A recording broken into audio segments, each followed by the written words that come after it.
You're not failing at life. You're losing a game that you never agreed to play. See, most people think society is just how things are. School, work, money, success, relationships. But here's the truth no one ever explains. Society is a game with rules, and the rules are designed for compliance, not fulfillment. For most of my life, I didn't understand this. Not many years ago, despite all my hard work, I had 2 homes in foreclosure, I was struggling with drug and alcohol addiction, I felt completely trapped inside the system, and today, I built a $40 million business, host a podcast with over 2 million listeners a month, and have helped tens of thousands of people break out of the same invisible game. And in this episode, I'm going to teach you how the principles that allowed me to outsmart society's game without fighting the system, burning you out, or having to sacrifice who you are. Because once you see how this game actually works, you'll never look at success, effort, or money the same way again. Let's get into it.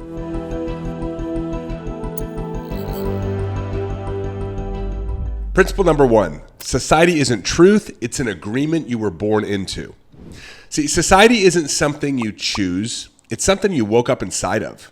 And this is what's challenging for so many people. We've been inside this box called society since the day we were born. It's like a fish in water. All of its life probably doesn't know that it's in water. And most people assume society is reality, but it's not. It's just a shared agreement that's been repeated long enough to feel really solid.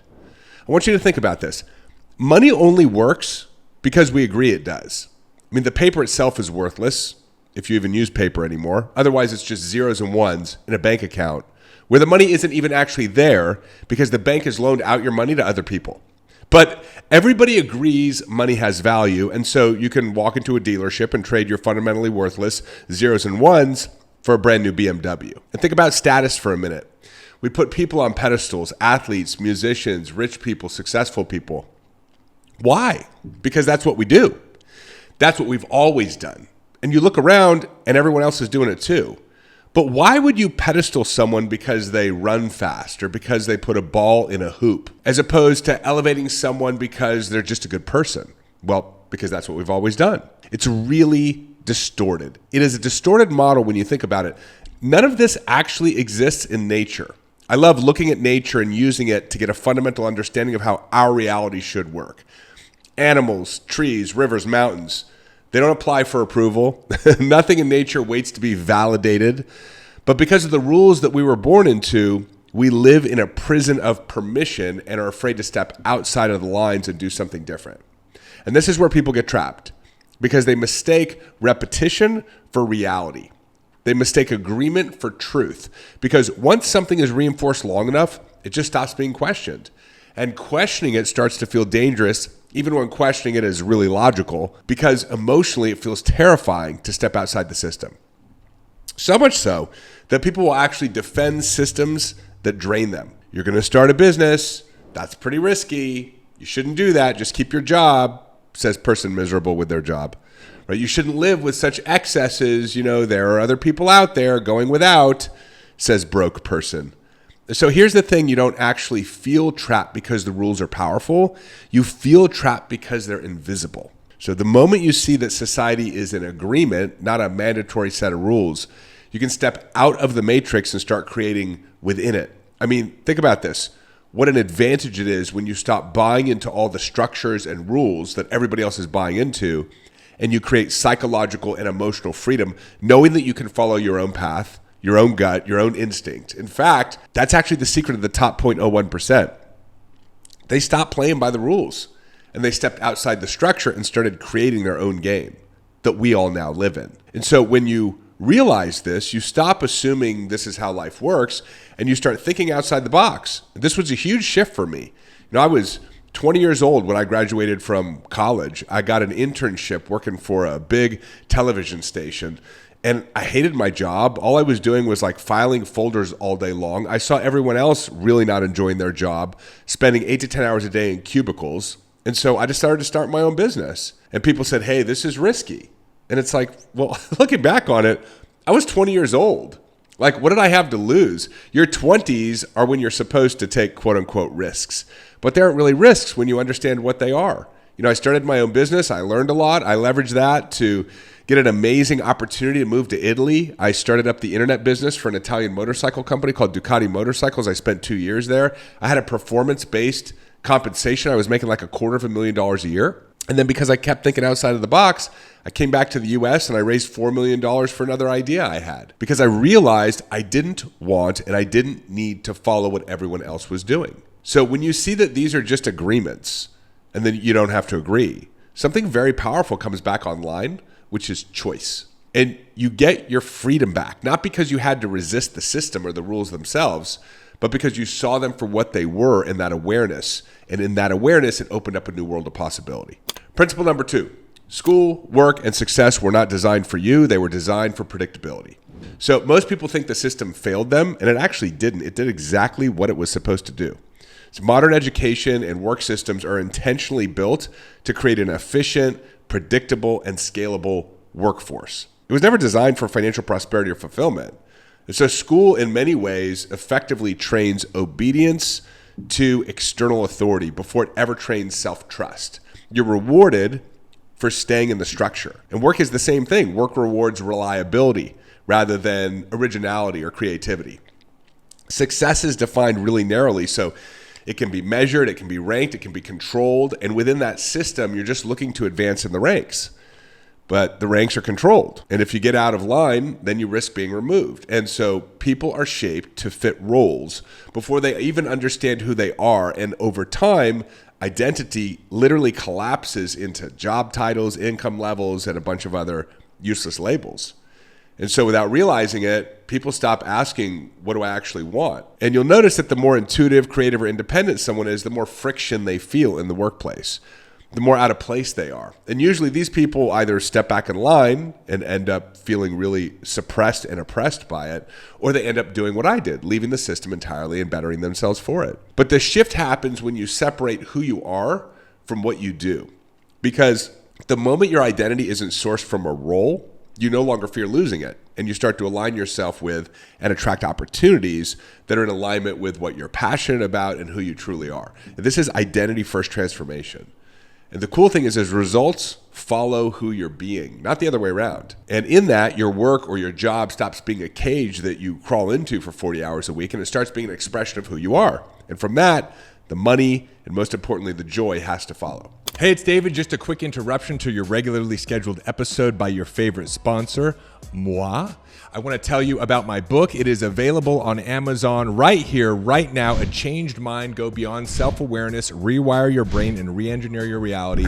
In this little book are all the frameworks, the tools, the methodologies that I talk about on this show and that I've used to actually change my mind and that tens of thousands of other people have used to transform their bank accounts, their businesses, their relationships, their health, their spiritual connection, everything that you want to achieve. This is the way to achieve it. And Amazon has done us a good one right now. It's significantly discounted. So you can go and pick up your copy, or better yet, pick up a copy for a friend too. There's nothing better than giving the gift of transformation right now. Hop on over to Amazon. There's a link in the show notes. And if you love the book as much as I loved writing it for you, do me a favor, let me know that and leave a review. And now back to your regularly scheduled episode.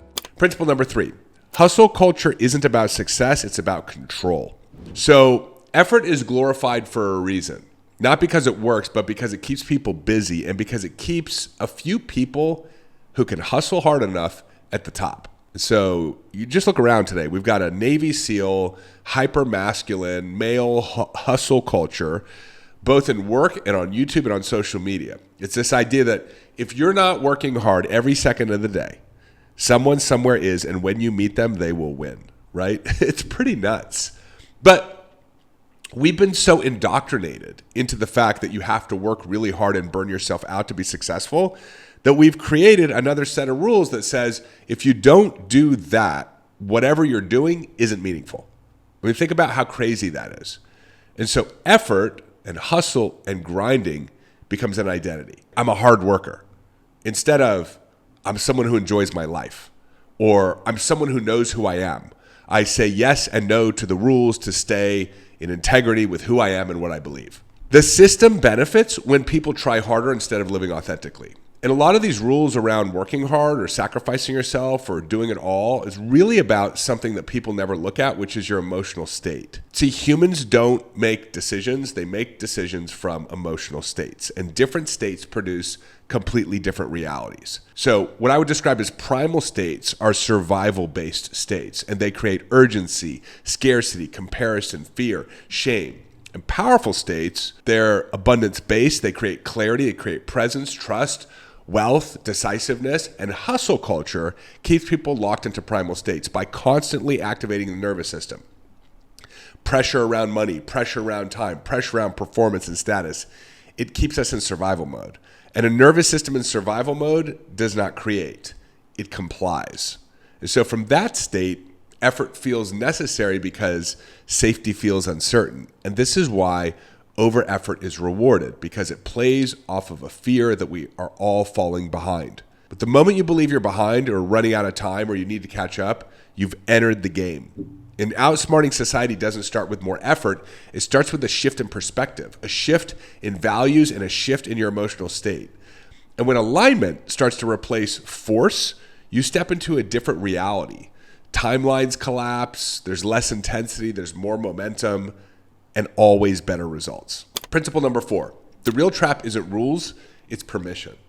So the deepest conditioning isn't actually obedience, it's conditioning someone to wait.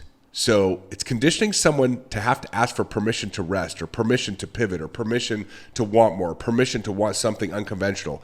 Most people aren't stopped by force, they're stopped by imagined consequences if they don't get permission. And that comes out of fear of judgment. It shapes the decisions more than logic ever could. And so hesitation gets framed as being responsible, but most of the time it's just a fear of standing alone. You know, I met a woman years ago who wanted to leave her job. She was working in the hospital to do what she was really passionate about. It was her artwork. She wanted to open up a retail store, but she was super afraid to do it. And she told me she has a teenage son and it would be, quote, irresponsible of her to do that.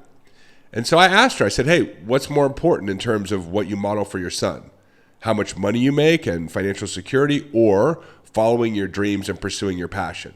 So she paused for a moment and she said, 100%, modeling independence and pursuing her dreams was the most important thing to model for her son. And so I asked her again, what is responsible then? Staying with your job or following your passion? See, most people get it completely backwards. And here's the thing, the system doesn't need to stop you. It just needs you to doubt yourself. The people who make the moves, they aren't smarter or faster. They're just not divided internally. The moment someone stops waiting for permission, momentum shifts immediately. You start noticing how often hesitation has nothing to do with readiness and everything to do with getting approval or permission. And what every person who has escaped the matrix will tell you is that all you need to do is decide. A decision is not reckless. A decision is a command. And when you decide, your reality begins to reorganize. That's why in Scripture it says, thou shalt decree a thing, and it shall be established unto thee, and the light shall shine upon thy way. That's why in the very beginning of the Bible, there's the first command. God said, let there be light, and there was. When you decide, life responds differently. When you start deciding and stop asking to be allowed, your entire reality can change. Principle number 5, you don't win the game by escaping it, you win by no longer being ruled by it. Now, outsmarting society doesn't mean rejecting it, and it definitely doesn't mean fighting it. Fighting the system keeps it central in your mind. It keeps your energy entangled with it. What you pay attention to just gets more prominent in your reality. And that's why so many people who realize they're trapped in the system stay stuck, because they spend the rest of their lives trying to fight it. But real leverage comes from seeing the rules without emotional attachment. You can participate in systems without letting them define you. You can still play the game, but according to your rules. And because everyone else is playing according to the system, you literally start to look supernatural inside of it. Remember Neo in the Matrix? Like whenever he logged back into society, he had capabilities beyond his wildest imagination. And that's what happens when you red pill yourself. When your identity is no longer locked into the old rules of the game, and society loses its grip when it stops being your reference point. You stop reacting and you start engaging strategically. And this is what the powerful people in the world are doing right now. They're manipulating the system because they sit outside of it. And what's beautiful is that it's not just powerful people anymore who are opting out of society's rules, it's people like you and me. That's why I believe in the certainty of the goodness of the future. That's why this mindset work and identity work is so important, because as your identity restabilizes internally and you let go of the fear of being different, the external world loses power over you. You don't need to escape the game. You just need to stop mistaking it for the only reality. So if there's one thing I want you to take from today's conversation, it's this.